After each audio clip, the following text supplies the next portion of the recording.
Buenas noches, gracias por estar ahí. Estamos en La Mira, estamos en BTV, estamos en el último programa del año de En La Mira, en este 10º año consecutivo en el aire. Nos vamos a despedir con una entrevista al presidente argentino Alberto Fernández, una entrevista que hicimos cuando aún no había asumido, el 27 de noviembre, luego de algunos compromisos, la entrevista que teníamos con el presidente electo Luis Lacalle Pou, en fin, hicieron que quedara para ahora. Algunas cosas quedaron un poco viejas, tuvimos que editarla, cosa que nunca hacemos con las entrevistas en La Mira, aunque las grabamos, las damos tal cual, en este caso no. Buscamos centrarnos en las cosas que nos pudieran importar a los uruguayos, el Mercosur, la relación con Uruguay, porque la realidad argentina es muy vasta, muy rica y no hubiera dado el tiempo para eso. Estas entrevistas siempre suelen quedar cortas, uno sabe si tocar muchos temas y superficial o algunos y profundizarlos, siempre es un drama. Vamos a ver esta primera parte con el presidente argentino Alberto Fernández y vamos a tener luego una segunda parte en el segundo bloque y volveremos luego para despedirnos con Fito Garcés y con Fede Comesaña. ¿Usted es kirchnerista o peronista? Porque me da la sensación que la convocatoria al peronismo unifica o es una convocatoria más abarcativa que decir kirchnerista, ¿es así? Lo que pasa, Néstor, cada vez que le preguntaban eso, decía, nos dicen kirchneristas porque nos bajan el precio. Pues en verdad, en esencia, somos todos peronistas. El kirchnerismo es una versión del peronismo, que tiene varias versiones, justo es decirlo, después de muerto Perón. Es una versión del peronismo que ha estado muy atenta a los sectores más desprotegidos de la Argentina, muy atenta. Y ahí se explican muchas de sus políticas. Y ha confrontado contra el poder instituido de la Argentina, como no lo hacía el peronismo desde los años 40. Esta es la realidad. Ahora, yo tampoco tengo bien claro qué es el kirchnerismo. Si ustedes me preguntan, yo expreso un kirchnerismo.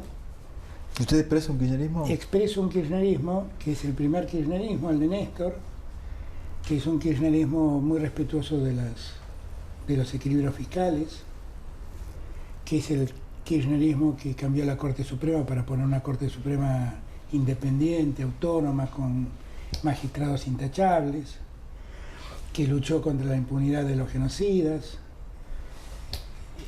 que pagó la deuda. Yo creo que expreso ese kirchnerismo. Después hubo un segundo kirchnerismo con Cristina,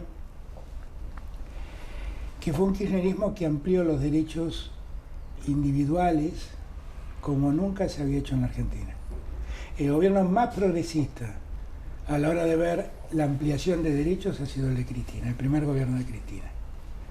Justo es decirlo. Pero ella enfrentó el problema de la crisis internacional de la hipoteca subprime en el año 2008 y ese karma lo mantuvo durante los dos mandatos. Recuperarse de esa crisis mundial que la llevó bastante bien en relación al resto del mundo, la llevó muy bien, pero le costó mucho. Y el segundo mandato de ella es un mandato que vive peleando contra la economía. Esa es la realidad. Hay algo que sobrevuela en Uruguay. En Uruguay hay una fractura social importante de sectores marginales, ¿verdad? Con la clase integrada. Pero ahora, a mi juicio, está ocurriendo algo entre la clase integrada y que corremos el riesgo de fracturarnos por no reconocer en el vecino a un compatriota, a un vecino, a un amigo, porque votó a otra cosa. Las redes sociales han colaborado mucho en eso. Y quizá nosotros podamos tomar la enseñanza de la Argentina del segundo tema que le quería plantear, que es el tema de la grieta, ¿verdad? ¿Por qué se generó la grieta? ¿Quién es responsable? Claro, uno dice, el responsable sos vos, el responsable soy yo, pero yo quisiera que usted me hablara del gobierno. ¿El gobierno tiene una autocrítica en haber generado la grieta o haber colaborado con ella?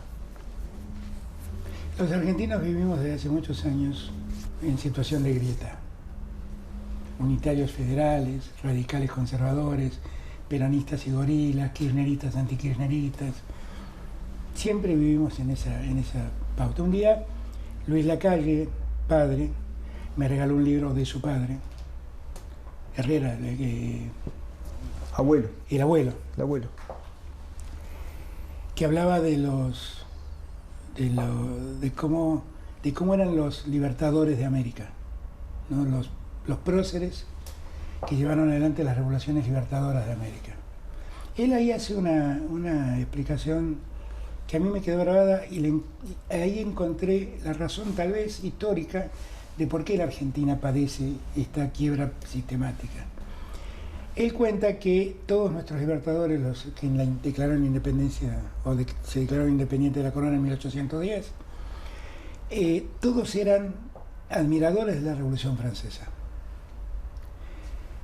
pero no eran iluministas, eran todos jacobinos. Los jacobinos en la Revolución Francesa fueron los sectores más ultras. Gobernaron 5 años, mataron 25.000 franceses, entre ellos 5.000 jacobinos. Y decían ser los gendarmes ideológicos de la revolución. Entonces todo el que no era jacobino estaba contra la revolución. Y yo creo que en gran medida aquel análisis que hacía Herrera es correcto. Y lo heredamos hasta el día de hoy. No es verdad que la grieta se heredó el día que hubo un conflicto con el campo. La grieta existió siempre. El día que existió con el conflicto con el campo, la oposición a Cristina se sumó a un conflicto sectorial para montarse en una crítica contra el gobierno, porque era una oposición muy débil, muy fragmentada. Cristina la grieta no la aprovechó, no la usó, la padeció. El que la usó fue Macri. Macri permanentemente hizo uso de la grieta, permanentemente. Es más, cuando pasan las PASO y llega la primera vuelta, que él acorta ahí 7, 8 puntos, esos 7, 8 puntos los construye sobre la base de volver a promover la grieta. Otra vez. Ellos son esto, ellos son lo otro, ellos son aquello. Y la verdad es que hay un sector de la sociedad que es proclive a escuchar ese discurso. Pero doctor, si yo no entro en esa polémica, porque aparte, ya le digo, me faltan los detalles, la vivencia cotidiana, ¿verdad? Pero el gobierno no tiene como más herramientas que un tipo de la oposición para poder evitar la grieta o para poder atemperarla. Relativamente, porque yo aclaro que voy a hacer todo lo posible por terminarlo, porque eso que llaman grieta para mí es algo más grave. Para mí, los argentinos estamos haciendo desde hace décadas el juego de la cincha, que es ese juego donde uno tira de cada lado de la soga. Sí. Es el juego más perverso que hay. Porque yo hago una enorme fuerza que está contrarrestada por su fuerza y los dos nos desgastamos tirando para un lado y para el otro. ¿Quién gana en el juego de la cincha? El que derriba al otro y lo arrastra. Eso no es una sociedad. Eso no es una sociedad. En una sociedad todos tiran la soga para el mismo lado. Entonces, por eso nosotros, en el juego de la cincha, es tan tremendo. Porque además yo tiro, usted tira, y estamos los dos parados en el mismo lugar, haciendo un esfuerzo enorme para no movernos. Nosotros con eso tenemos que terminar. Y ese es el riesgo de los enfrentamientos sociales. ¿Y usted cómo? Ahora, termino con esto. La Argentina se ha dañado mucho con todo esto. Ha sufrido un daño enorme. Años de atraso. Años de estar parado en el mismo lugar porque unos tiran de un lado y los otros tiran del otro. Pero Uruguay no es eso.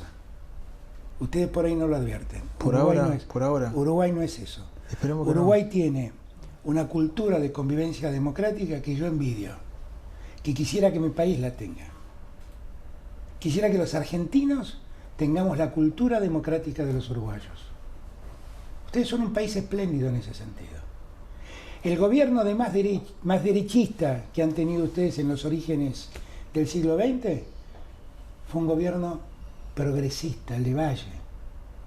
Llama la atención que eso sea la derecha. No fue más derechista ese, pero... No, digo al comienzo de la gestión. Ese partido, Valle expresaba, claro que no era derechista.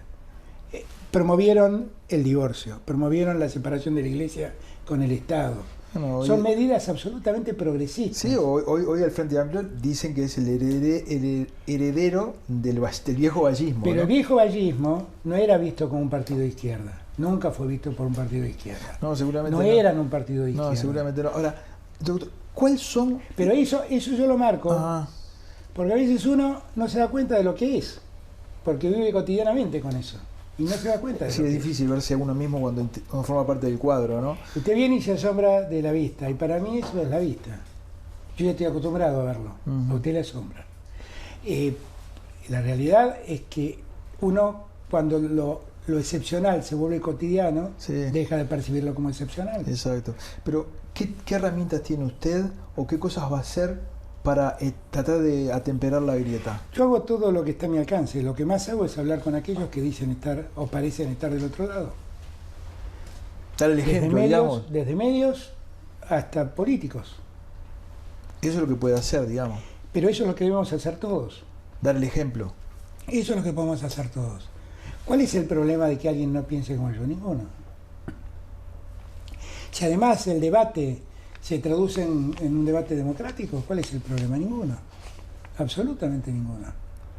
El problema es si enfrente tengo a alguien antidemocrático, que en verdad no quiere debatir conmigo y no quiere confrontar ideas, sino que quiere romper instituciones.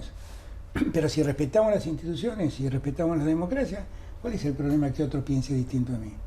Ninguno. Porque además nunca vamos a encontrar homogeneidad en el pensamiento. Nunca, porque la política finalmente es contradicción de intereses. Quisiera hacerle una última pregunta para salir del tema argentino y ir a un tema más regional. ¿Con qué economía se encuentra? ¿Con qué va a heredar? Una economía desastrosa. Producto del neoliberalismo, esta es la realidad, de la lógica neoliberal. Macri se esforzó mucho porque la Argentina sea parte de ese concierto de naciones de privilegio que son las naciones del centro del mundo. Y entonces hizo cosas que a la Argentina le hicieron un enorme daño. Pero es increíble que muchísimos economistas de distintas tendencias digan que uno de los errores de él fue ser gradualista en el inicio de su gobierno, y eso no me parece muy neoliberal. Bueno, ¿no? lo que hubiera hecho, sí, pero uno puede ser gradualista y tener políticas neoliberales, hacer neoliberalismo de a poco o hacer neoliberalismo de golpe. Pero hay algunos datos de su gestión que son claramente la apertura de las importaciones, con su idea de que la Argentina sea parte de la OCDE. La Argentina no está en condiciones de ser parte de la OCDE. No está en condiciones. No está en condiciones por el nivel de desarrollo que tiene su economía. Pero cuando uno abre la economía como la abre Macri, Sí. lo que hace es romper la industria argentina. Pero hay que cerrar ahora en este mundo Pero tan no se abierto. trata de cerrar, porque la cosa no es blanco o negro, es racional. ¿O acaso Trump no cierra el ingreso de limones a Estados Unidos? Sí, porque Trump... ¿O acaso Francia? Oye, no, los franceses, ¿por qué la Unión Europea no puede cerrar un acuerdo de apertura agrícola por la resistencia francesa, la resistencia irlandesa? Eso sí. Porque defienden sus pueblos, Sí. y está bien. Porque el hecho de... Yo soy de los que piensan que la globalización es un hecho inexorable, pero no nos condena a ser idiotas. Nosotros vamos a entrar con nuestra inteligencia, ver lo que podemos ceder y ver lo que no podemos ceder. Ahora, cuando Macri abrió la economía para que entren remeras, para que entren zapatillas, para que entren juguetes, para que entren bicicletas, para que entren ciclomotores y motocicletas. Destruyó todas esas industrias, las destruyó. Porque además no solamente dejó que todo entre, sino que además, como si eso no le bastara, permitió o mejor dicho, obligó a los argentinos a convivir con una inflación galopante y con una devaluación tremenda. Entonces, la descompensación fue enorme. Ahora, presidente, ¿usted se da cuenta que ese tipo de políticas, para los países que son grandes y tienen un mercado interno potente, está bien, pero para los países chicos como Uruguay son terribles, ¿no? Porque dice... ¿Cuáles? Las políticas proteccionistas, porque nosotros no tenemos mercado interno, si nosotros no vendemos para afuera, nos morimos de hambre. Y si afuera encontramos... ¿Pero ustedes importan leche? ¿Donde son fuertes? No. ¿Importan carne? No. Y bueno, ahí tienen un caso. Está bien, y están protegiendo. Somos exportadores de eso. Claro, pero por eso te digo, somos exportadores, pero si afuera al que le exportamos nos cierra porque quiere proteger su... Pero si el problema no es Uruguay. No, por supuesto que nosotros existimos. Pero por eso el problema no es Uruguay. Nosotros no el existimos. problema no es porque no existan. El problema no es Uruguay, el problema para Argentina no es Chile, no es Bolivia, no es Paraguay, no es Brasil. El problema son las condiciones de intercambio con el mundo central. Esta es la diferencia. El mundo central funciona a una velocidad, a un ritmo y con reglas que no tienen que ver con las de nuestro continente y con las de nuestra realidad.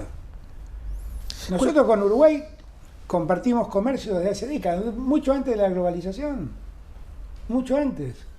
Ustedes han desarrollado una industria agrícola, una industria láctea, una industria cárnica muy fuerte y nunca necesitaron de otros. Ahora, si abren las fronteras y empieza a llover carne de Paraguay, de Argentina, ¿cómo van a reaccionar los productores? ¿Cómo van a reaccionar? Tienen razón además, porque ellos están invirtiendo en Uruguay y arriesgando en Uruguay. Claro que tienen razón. Entonces, yo siento que yo además, por si alguien lo interpretó así, no soy de los que cree en las economías cerradas. Creo en las economías inteligentes, que es otra cosa. ¿De acuerdo? Porque a nosotros nos dicen, sigan el modelo de Chile. Años nos hablaron del modelo chileno. Sí. Y yo decía, miren, el único milagro de Chile es que los chilenos no reaccionen. Y un día reaccionaron. Porque en Chile, si uno quiere tener salud, tiene que pagar su salud. Si quiere educarse, tiene que pedir un crédito para pagar los estudios. Si quiere tener jubilación, tiene que terminar en un fondo de administración, administrado por un banco. Y un día la gente reacciona, Un día la gente reacciona. Pero no nos dicen eso, no nos dicen sigan el modelo de Noruega, sigan el modelo de Finlandia, sigan el modelo de Islandia, sigan el modelo alemán, sigan el modelo del estado de bienestar francés. No nos dicen eso. No nos dicen eso. Y esos son los ejemplos. Cuando yo hablo así, para que todo el mundo entienda, no quiero ser como Cuba, yo quiero ser como Noruega, yo quiero ser como Finlandia. Así quiero ser. Esos son los modelos de país que hay que seguir. Doctor, los partidos de izquierda, los movimientos progresistas, siempre tuvieron el discurso de la América unida, ¿no? La América que querían los próceres, la América... Sin embargo, el Mercosur lo firman gobiernos neoliberales. ¿Se acuerda? Sí. Década 90, ¿no? Porque hay dos motivos eso. A ver. Hay un motivo ideológico, conceptual, cultural, sí, al que yo adhiero, de que nosotros éramos una patria común y que por diferentes motivos nos fuimos dividiendo. Los artiguitas saben de esto más que yo. Y la verdad es que es una pena que no se haya pasado. Es una pena porque en la coyuntura en la que vivimos, la regionalización es el modo inteligente de entrar a la globalización. No es casual que Estados Unidos haya hecho un mercado común con Canadá y con México. Y no es casual que la Europa se haya integrado. Primero en un mercado común y ahora en lo que es la Unión Europea. Porque es el modo es la regionalización. ¿Usted va a potenciarlo el Mercosur? Pero obvio, ¿sí? Pero obvio que sí. ¿Sí? Obvio que sí.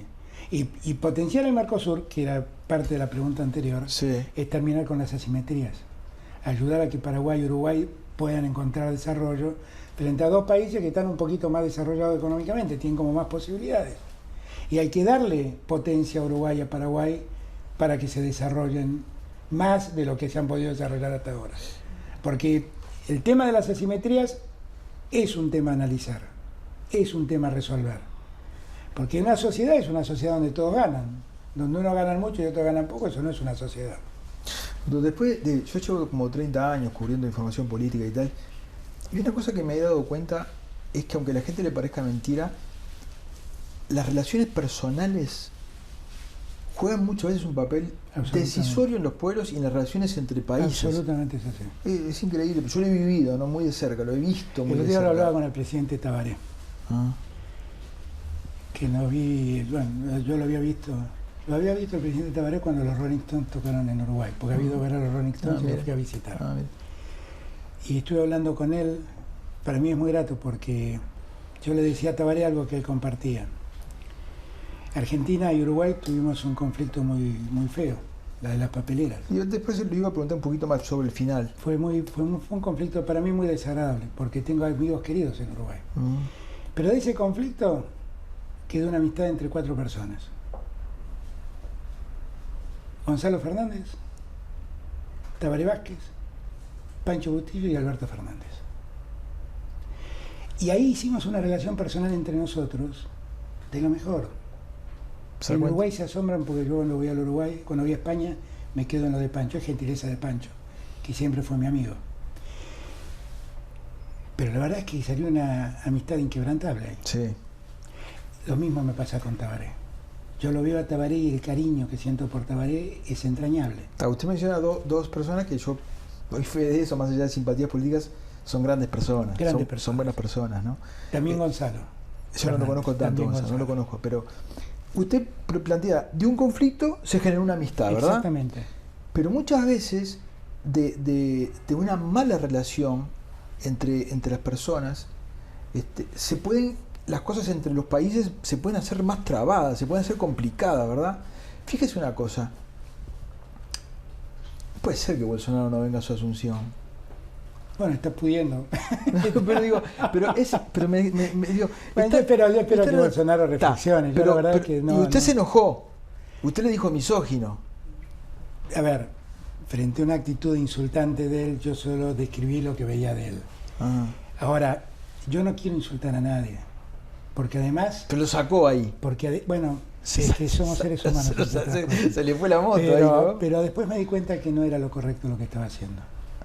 Y hasta públicamente dije, no debía haberlo dicho y no debo hacerlo. Pero aún así me siguen agrediendo, pero no importa. Yo espero que algún día paren, porque la verdad lo verdaderamente importante es el vínculo entre los pueblos de Argentina y Brasil. Vio que eso llevó al canciller brasilero a decir que por la actitud argentina, Brasil estaba pensando que el Mercosur era una cosa accesoria, ¿no? Fíjese usted. Puede ser que lo crea, yo no lo creo. Puede ser que lo crea, yo no lo creo. Ese semejante monstruo dice que es accesorio. Bueno, yo espero que reflexionen, es todo lo que puedo decir. Yo no creo eso. Y yo creo que nosotros, sensatamente, lo que tenemos que hacer es morigerar. Es muy cierto que las mejores relaciones políticas se fundan en buenas relaciones humanas. Eso es cierto. Pero a veces uno no hace política con quien más quiere, hace política en el escenario que le toca. Seguro. Y entonces ahí el secreto es poder convivir, sobrellevarlo, respetarnos y ver cómo hacemos.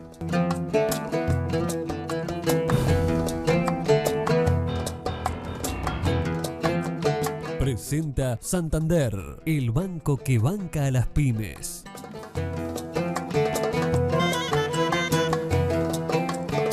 Muy bien, seguimos en la mira de esta entrevista del presidente argentino Alberto Fernández. Hablaba ahí en la primera parte de la relación con Bolsonaro, ahora va a hablar de la relación con el Frente Amplio, con la familia Lacalle, con las medidas que se pueden esperar para Uruguay. Allí habla del dólar diferencial. Él no dice ni que sí ni que no, dice que va a defender los intereses argentinos. Luego se terminó concretando en estos días un 30% del dólar diferencial que nos va a afectar negativamente en el turismo uruguayo. Pero bueno, vamos a escuchar al presidente argentino. ¿Usted está en la posición de que los países pequeños puedan salirse un poco de la regla del Mercosur y hacer acuerdos? Yo estoy en la idea de que nosotros tenemos que hacer muy fuerte el Mercosur. Y un Mercosur donde todos ganen. Porque si el Mercosur se abre también Uruguay. Y si hubiera un tratado de esa naturaleza del Mercosur, también se beneficia Uruguay. Ahora, si Uruguay va solo a negociar, va a negociar mucho peor que si va con toda la región. Eso no tengan duda que es así. La idea del Mercosur no es hacer más grandes las fronteras, es negociar con más inteligencia, que es otra cosa. Pero cuando hablábamos del Mercosur, sí. En verdad estoy pensando, pero el Mercosur nació en épocas de Alfonsín, y Alfonsín no era un liberal. Pero Brasil en Uruguay Alfonsín no era un liberal. El primer acuerdo fue entre Sarney y Alfonsín, ninguno de los dos era liberal. Se termina firmando Collor de Mello. Lo terminó firmando Collor, ¿no? No, Sarney. Pero no importa, no, solo quiero corregir esto. Pero lo que sí creo es que también a los liberales el Mercosur les sirve. Porque la forma de integrarse inteligentemente en el mundo es a través de bloques regionales. Por eso se construyó el Mercosur. Fue una decisión inteligente para hacer frente a la globalización que nacía. años fines de los 80. Pero a usted le parece que un país pequeño como Uruguay, si firma un acuerdo de libre comercio con cualquier país... Pero con ese criterio, qué sé yo, Finlandia, Irlanda, Sí. Austria, tendrían que irse a la Unión Europea. O sea, usted no Porque está son de acuerdo, pequeños. no está de acuerdo con eso. No está de acuerdo con que los No, países yo, no firmen. yo estoy de acuerdo con que cada país es autónomo y tiene No, pero- autonomía para resolver. pero no Pero pueden lo que hacerlo, creo, sí. Lo que creo es que lo inteligente es unir fuerzas para enfrentar el debate de la integración. Sí. Y que Uruguay le va a ir mucho mejor si un tratado de esa naturaleza lo firma el Mercosur que si lo firma Uruguay solo. Lo digo Uruguay y lo digo de Argentina. A Argentina le va a ir mucho mejor si el acuerdo con la Unión Europea lo firma el Mercosur que si lo firma Argentina sola.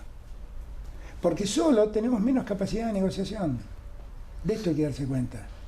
Piensen ustedes que cuando negocian con el Mercosur, incorporan un mercado del tamaño del brasilero a la discusión, que Uruguay no tiene. Sí. Entonces, es un problema de inteligencia, de cómo inteligentemente enfrentar el dilema de la globalización. Usted dijo algunas cosas que parecen lógicas, cualquier persona lo entiende, digamos que Si parecen, deben serla. deben serla. Habló cuando usted dijo, bueno, ganó Bolsonaro en Brasil, pero a mí me encanta Lula, le dijo usted, ¿no? Me encanta que lo dejen en libertad y, ¿no? No, pero eso es otra cosa, miren. Pero déjeme terminarle.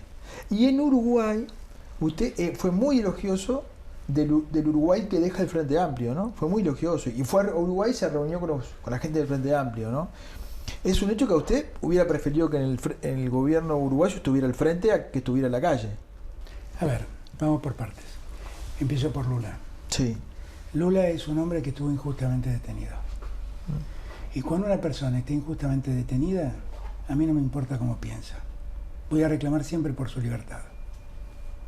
Siempre. Si mañana Macri fuera injustamente detenido en la Argentina, yo pediría por su libertad. ¿Sabe por qué? Porque en la Argentina vivimos la dictadura.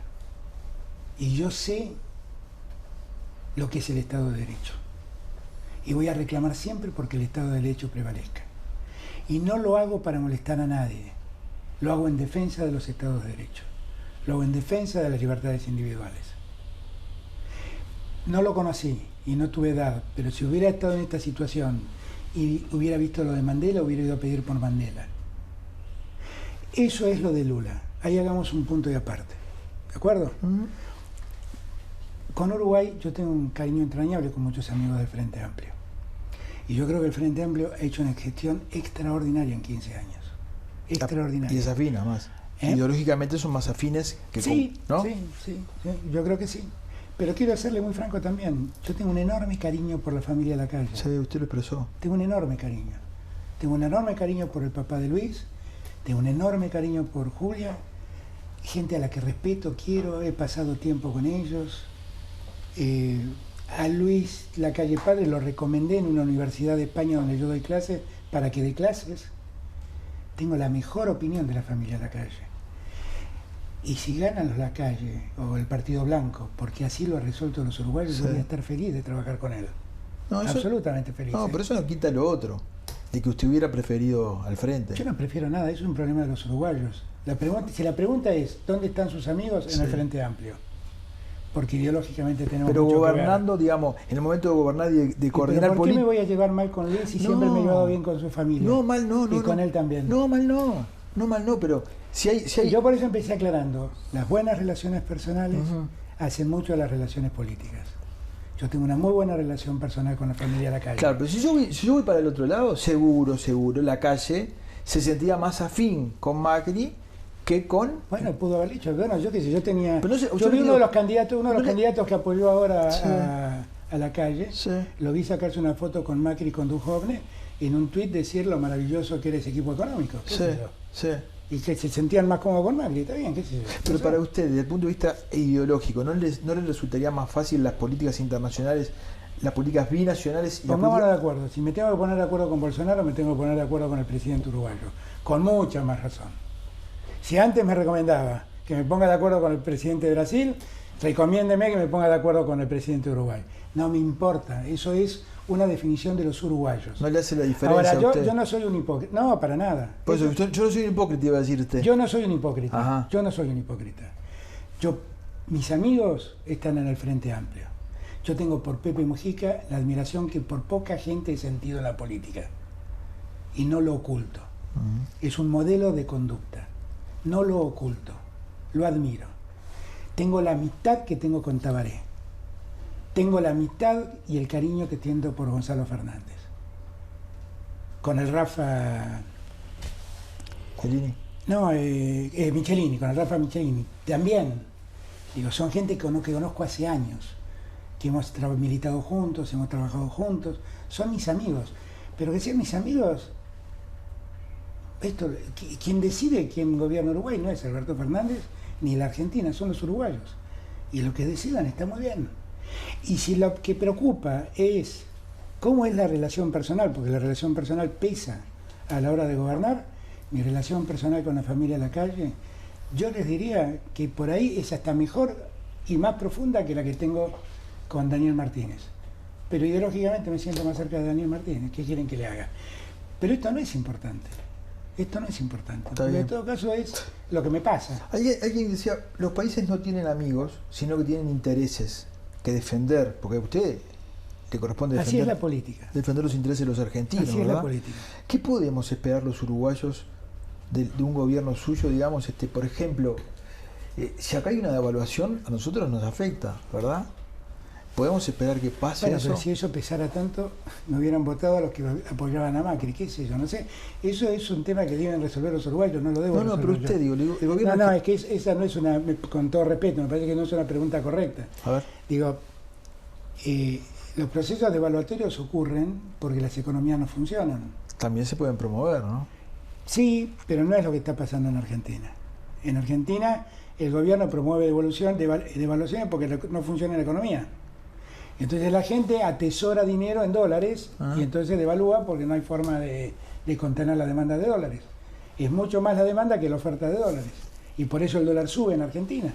Ahora, la verdad que esto es lo que viene pasando durante toda la gestión de Macri. Si esto le preocupaba tanto a los uruguayos, que ellos no le hubieran dado no sé cuántos votos a alguien que decía que el modelo de Macri era el mejor modelo que había económico.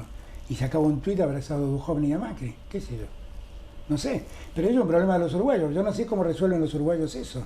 Lo que no me parece justo es que si mañana hay una devaluación... El candidato del Partido Colorado, creo que era. Talvi. ¿Hay alguna medida, por ejemplo, en torno al turismo que va a Uruguay de los argentinos, que es nuestro principal, ¿no? Son los principales, que usted pueda, digamos, tomar para que... ¿Pero qué puedo hacer yo? La pregunta es, ¿qué podría hacer yo? ¿Qué podría hacer para que los argentinos no viajen a Punta del Este? ¿Qué podría hacer yo? Explíqueme porque no entiendo. ¿Podría, no sé, poner un dólar diferencial? ¿Se puede? Pero ese no es un problema con Uruguay, es un problema de la economía argentina, no es por Uruguay. Claro. Es por la economía argentina, no es por Uruguay. Sí. Porque si no, estoy fulminado. Entonces, sí, claro. Eso está claro. Con esa lógica de todo lo que hago, si los afecta a los uruguayos, lo hago contra Uruguay. No es así. No es así. Usted no advierte ninguna medida que pueda... Mire, Argentina y Uruguay son dos países que indefectiblemente, por designio divino, tienen que estar unidos. Y no podemos estar divididos. No podemos. Y además, yo no sé si esto le gustará a los uruguayos o no, pero quiero mucho a los uruguayos. Tengo muchos amigos en Uruguay. Tengo grandes amigos en Uruguay, Pancho entre ellos. Entonces yo no podría hacer nada que perjudique a Uruguay. ¿Usted piensa que está superado el tema del control de capitales de los argentinos que van a refugiarse a Punta del Este? Bueno, es que han cambiado mucho las normas en Uruguay y eso ha ayudado mucho. ¿Ha mejorado? Sí. Hay como una cosa que en redes sociales es muy fuerte, es el que está a favor o en contra de definir si Venezuela es una dictadura. ¿Para usted es una dictadura Venezuela? Si usted le presta atención a las redes sociales estamos mal. Usted tiene que saber que las redes sociales están totalmente contaminadas. Totalmente contaminadas. Sí. Por robots que le hacen creer a la gente que son gente que habla. Eso que podría ser una cosa muy buena la terminaron contaminando y usando para el mal. Sí, es verdad. Entonces no hay que darle mucha importancia a eso. Yo lo que creo es que la posición que Uruguay ha tomado respecto de Venezuela es la posición correcta. ¿Sí? Sí, absolutamente. Absolutamente. Pero, digamos, en el sentido del profundo del asunto, ¿usted piensa que es una dictadura Venezuela? Ahí empezamos a una discusión parecida a la que antes hice sobre el derecho. El concepto de dictadura es un concepto complejo, máxime si al gobierno lo ha elegido la gente. Lo que pasa es que muchas veces los gobiernos elegidos después derivan en actitudes arbitrarias. Si la pregunta es, ¿el gobierno de Maduro tiene gestos arbitrarios? La respuesta es sí. ¿Tiene gestos de autoritarismo? La respuesta es sí. ¿En Venezuela hay un problema? La respuesta es sí. El problema es que en Venezuela lo padecen los que se fueron al exilio y los que se quedaron adentro, que le están pasando muy mal. Si usted me pregunta, ¿la solución que han ofrecido hasta acá es la correcta? La respuesta es no. Porque esta idea de bloquear la economía de un pueblo para afectar a un gobierno, lo único que hace es hacerle pasar una mala vida a la gente. Si usted me pregunta, ¿la solución al conflicto de Venezuela es la intervención de terceros? La respuesta es no. Está visto que es no. Y en eso tiene razón Uruguay. Si usted me pregunta, ¿el problema de Venezuela necesita una solución? La respuesta es sí. Si usted me pregunta cómo se resuelve el problema de Venezuela, como siempre se resuelven los problemas en la democracia, con más democracia. Le quiero hacer dos preguntas. Digo esto, ¿sabe por qué? Sí. Para escapar a la pregunta inicial. Al sensible blanco y negro. Dice Al usted. blanco y negro. Le quiero hacer dos preguntas para terminar y no usar más de su tiempo. ¿Qué estuvo mal para no volver a repetir errores de aquel enfrentamiento entre Uruguay y Argentina por el tema de los puentes? ¿Cuál fue, a su juicio? Que nos fue presentado el problema como un problema uruguayo. O sea, nos fue presentado el problema, del otro día hablaba con Tabaré inclusive en la charla, nos fue presentado como un problema heredado del gobierno de Valle, que había autorizado algo que el Uruguay verde no quería, pero que le generaba un conflicto con la Unión Europea por los acuerdos que tenía firmados con Finlandia. Entonces lo que para nosotros era un problema para Uruguay y que lo encaramos como si fuera un problema, después Uruguay dijo, no, pero no es tan problema. Y ahí quedamos en lugares enfrentados. Yo creo que no hablamos claro inicialmente. Porque usted recién defendió mucho el Estado de Derecho, ¿no? Sí. Cortar los puentes, ¿no es violentar el Estado de Derecho? Y nadie más que yo hice para que los cortes de puentes se levanten. Usted estaba en contra en ese momento. Absolutamente. Y trabajé para eso.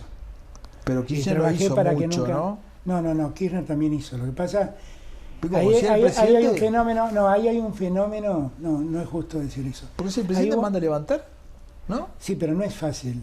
O sea, arriba del puente había 90.000 personas. No eran 10, 90.000 personas. Y cada vez que íbamos a sacar a los 10 que cortaban, aparecían 90.000 en su apoyo.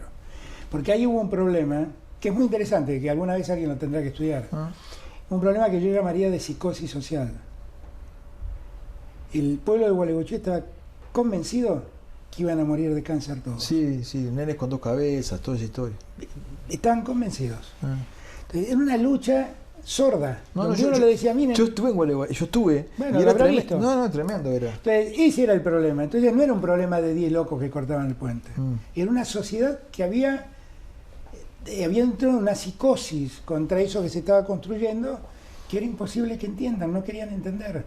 Y tenían adentro elementos que permanentemente anunciaban que eso iba a pasar, que era el fin de Gualeguaychú. Que eso era lo difícil de lidiar con eso. Eso era lo difícil, porque en otros pueblos, por ejemplo en Colón, donde también hay otro puente en Colón. Paysandú. Cuando Colón se sumó, yo me acuerdo como si fuera hoy, lo junté y le dije, miren, si ustedes quieren... duró claro, poco. yo les dije, si ustedes quieren adherir a la demanda de Gualeguaychú, miren, hagamos festivales de música en adhesión y expresamos nuestra adhesión. Pero no cortemos el puente, y no lo cortaron. No, duró poco eso. El problema fue en Gualeguaychú, y por las razones que estoy diciendo. La última. ¿Cómo observa esta América incendiada? Chile, incendio. Bolivia, un lío tremendo. Bueno, de Venezuela ya no hablemos. Colombia, está en el medio de un camino ¿Sabes qué impresionante. pasa?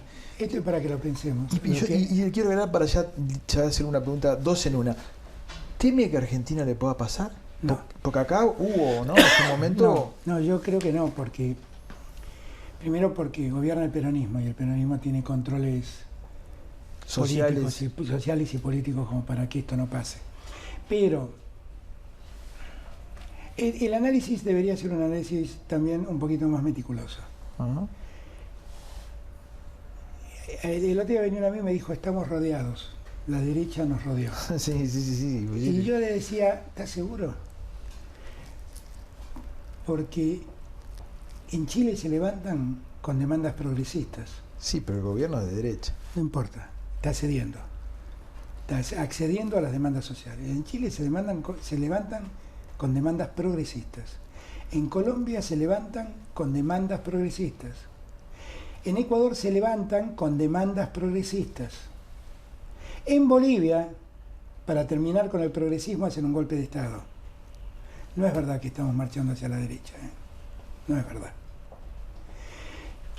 A mí igual este esquema de izquierdas y derechas a mí mucho no me gusta, Sí. me parece vetusto, no divide las cosas como son. Yo lo que creo es que vamos camino a una racionalidad social distinta. Pero Cuando en un país el pero así, 1%... ¿de esta manera? ¿Eh? Una racionalidad de esta manera con gente en la calle tirando Cuando piedra. en un país el 1% de la sociedad se lleva el 30% del ingreso, Sí. ese país tranquilo no dura mucho tiempo, ¿eh? Pero usted piensa que ese factor es el que está desencadenando buena parte de lo que ocurre. En Chile sí. En Chile, pero ¿y en los demás países? También. En Colombia la reacción contra el modelo de ajuste que propuso el fondo. En Ecuador fue el aumento de las naftas en detrimento de la gente. Es lo mismo. Es lo mismo. Son pueblos que reaccionan y que dicen basta. Basta. Basta de cobrarme a mí lo que deberían pagar todos. Basta. ¿No ve usted un fin de la era progresista? ¿Piensa que puede volver? Pero vuelvo a plantear esto. ¿Cómo es un fin de la era progresista si todas las reacciones sociales son por demandas progresistas? Claro, pero los gobiernos son todos... Pero no importa. Cuando, cuando la gente fue y metió no el importa. voto... Hoy no importa. ¿Cómo Eso, no importa? No, es que eso no importa. Eso no importa. Porque hoy Duque está en crisis y Sí, Piñera está en crisis. sí. Y Moreno está en crisis. Sí. Y Pero los tenemos votaron. ¿Eh? Los votaron. Sí, y están en crisis. Usted Y dice están que- en crisis usted dice porque que lo van a votaron, volver. porque lo votaron pensando que iban a hacer algo distinto y no lo hicieron. Y reaccionan. Es eso lo que está pasando.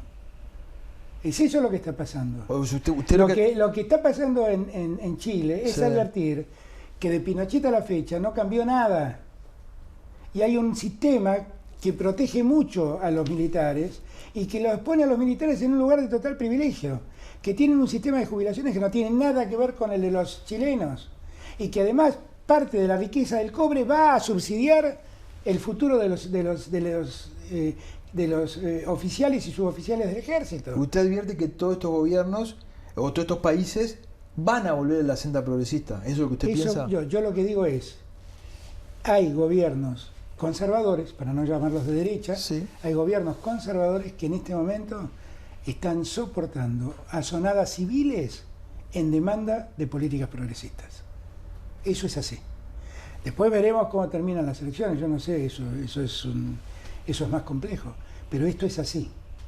Esto es así. Por eso no hay que confundirse.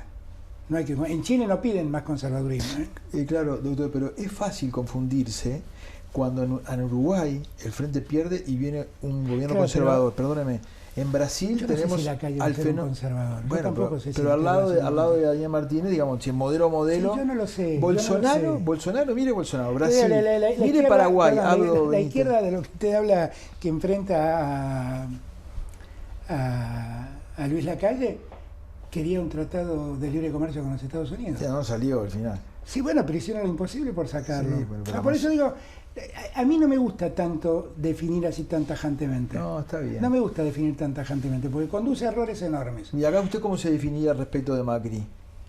No, respecto de Macri, soy la ultraizquierda. Claro, qué sé yo. Bueno, pero acá... Claro, respecto de Macri, sí, acá claro. se define. Claro, pero ahí no hay solución, está claro, eso está claro, eso está claro. Presidente, le agradezco enormemente. No, gracias a usted, Para gracias por la nosotros visita. es un... nada, Para mí es un honor que me hayan dado todo este espacio. Muchísimas gracias. Gracias a usted. Que tenga Muchas suerte. gracias. Igual para ustedes. Gracias.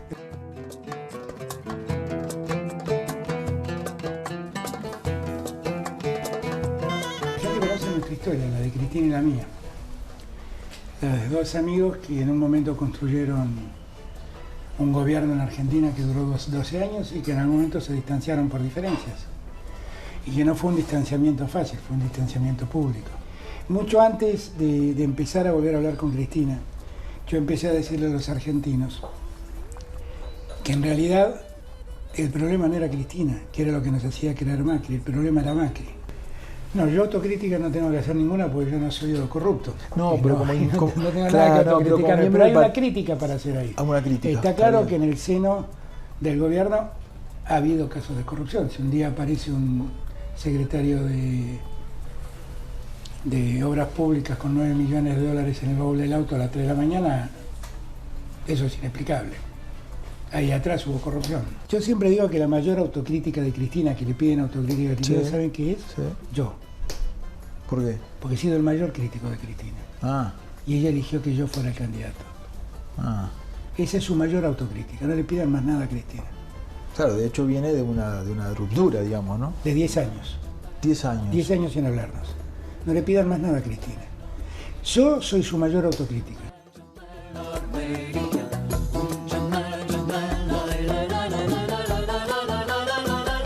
Presentó Santander, el banco que banca a las pymes.